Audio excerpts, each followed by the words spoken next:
What happens when a state decides that the most popular rifle in America, the AR-15, is too dangerous for you low-level law-abiding citizens, but not too dangerous for the government?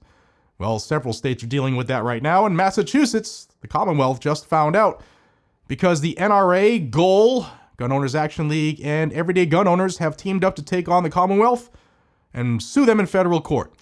This lawsuit could change the Second Amendment fight nationwide, and you need to hear the details because this is a really good one. What's up, everybody? Jared here with Guns and Gadgets, the premier source for Second Amendment news that you won't hear anywhere else. And today we're taking a deep dive into a brand new lawsuit that directly targets Massachusetts' sweeping new gun control law, one of the strictest in the country, and one of the people who did that post-Bruin is this clown government, Maura Healey, the governor. Now, this case has massive implications, not just for Bay State gun owners, but for every American who values their right to keep and bear arms. Yeah, you. And last year, Massachusetts passed what they proudly called the Act Modernizing Firearm Laws, known as Chapter 135 of the Acts of 2004. It sounds harmless, but buried in that new law were massive expansions on so-called assault weapons bans. Now, here is what the state did. They redefined assault-style firearms, their words, not mine, so broadly that it covers common semi-automatic rifles, shotguns, and even some handguns. They banned possession, sale, or transfer of these firearms with very narrow exceptions. They created a never-ending roster system where bureaucrats can arbitrarily add a firearm to a banned list at any time. They criminalized the very same guns that tens of millions of Americans legally own for self-defense, training, hunting, and competition. All because safety. The AR-15, banned. AK-style rifles, banned. Certain shotguns, pistols with threaded barrels, or rifles with detachable magazines and common features, banned. Here's the kicker. Law enforcement's exempt. So the government gets to keep them, but you, their employers, don't. The ones who are actually covered under the Second Amendment. We the people. On August 21st last week, a coalition of plaintiffs filed federal suit in Boston, and the plaintiffs include individual gun owners like Peter Hanlon, a retired Massachusetts environmental police captain, Dr. David Werman, an orthopedic surgeon, retired prosecutor Nancy Trahub, and Dr. Jeffrey Sachs, a surgeon. Also includes Pioneer Valley Arms, a local gun shop barred from selling these items, and Gun Owners Action League, which is Massachusetts' leading 2A group, as well as the National Rifle Association, bringing national muscle to the fight. And they're suing Attorney General Andrea Campbell and Secretary of Public Safety Terrence Reidy, both of whom are responsible for enforcing the ban. Now, the Massachusetts lawsuit argues that the ban violates the Second Amendment by banning arms that are in common use for lawful purposes. Number two, violations of due process because the law is vague and arbitrary, forcing citizens and dealers to guess what is legal from day to day. Now, the plaintiffs are leaning heavily on the Supreme Court's decisions in Heller back in 2008, McDonald in 2010, and Bruin in 2022. In Heller, SCOTUS struck down DC's handgun ban because it prohibited an entire class of arms overwhelmingly chosen by Americans for self-defense. In Bruin, SCOTUS said gun laws must fit within the nation's historical tradition of firearm regulation. Spoiler alert, there is no founding-era tradition of banning commonly owned firearms. I'd also like to add that it doesn't matter if you have the gun for self-defense or if people are actually defending themselves with that gun. The Second Amendment is the Second Amendment. Now, the complaint argues that Massachusetts' ban is Heller all over again, except now it targets AR-15s and other semi-automatics, which are the most popular rifles in the country. Justice Clarence Thomas himself, in a recent decision, called the AR-15 question a critical importance to tens of millions of law-abiding Americans. Now, Justice Kavanaugh added that the court should be taking up these cases in the next term or two. Well, the next term starts here shortly. A translation is the Supreme Court's itching to decide this very issue.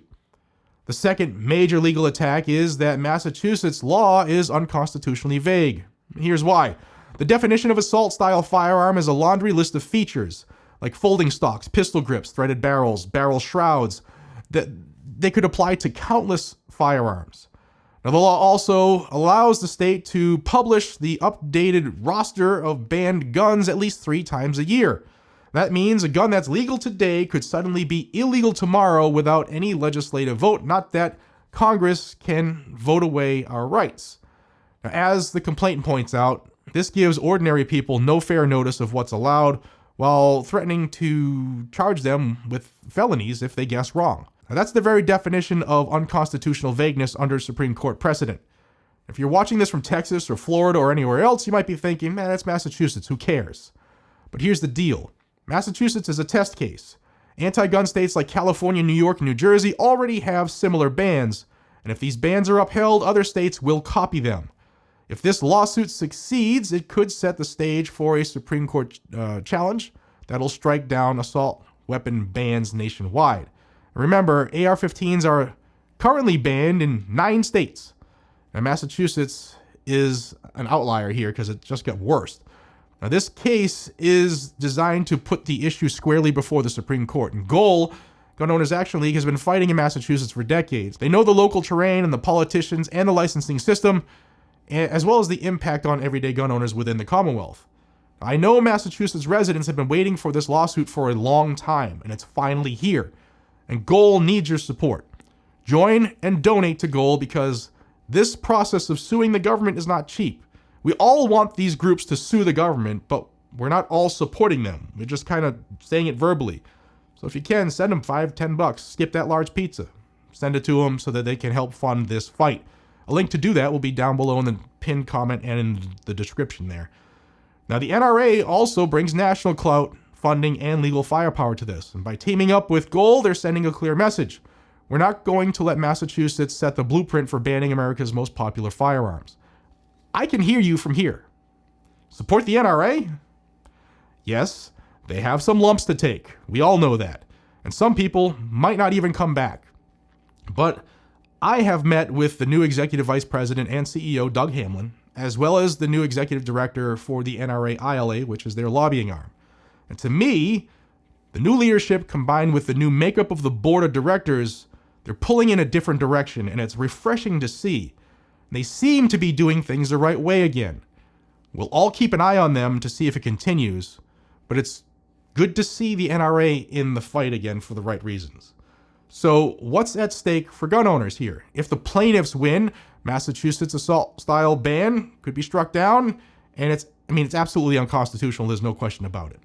The case could push this to the Supreme Court and have them finally address AR-15 bans nationwide, as there are several great challenges for them to choose from right now. Millions of law-abiding Americans would be reaffirmed in their right to choose arms in common use for lawful purposes. But if the plaintiffs lose, Massachusetts residents would remain second-class citizens, unable to own firearms that their neighbors in 41 other states legally enjoy, and that is if you comply with tyrants, of course. And anti-gun states will take this as a green light to expand their bans even further. Again, if you follow tyrannical bans. Now, this Massachusetts lawsuit is more than just a Massachusetts story. It's about whether states can flat out ban entire classes of commonly owned firearms, guns that are overwhelmingly chosen for self-defense, training, and freedom. And the plaintiffs here are everyday people, retired cops, doctors, prosecutors, and they're all standing up for their rights. And they're being backed by GOAL and the NRA to take this fight all the way, which is why we should support them. If you live in Massachusetts, get behind GOAL. They are fighting for your rights on the ground in the state. And if you live anywhere else, pay attention because this case could shape the Second Amendment landscape for decades to come. As always, stay tuned here for updates because you won't hear this on the mainstream media. I'll keep you posted as this lawsuit develops, especially if it heads to the First Circuit or even the Supreme Court. But don't forget to like, share, and subscribe, and help spread the word. My name is Jared, this is Guns and Gadgets, and I'm bringing you the Second Amendment news that you need to know daily, oftentimes multiple times a day, so check back often. And until next time, stay free, America. Take care.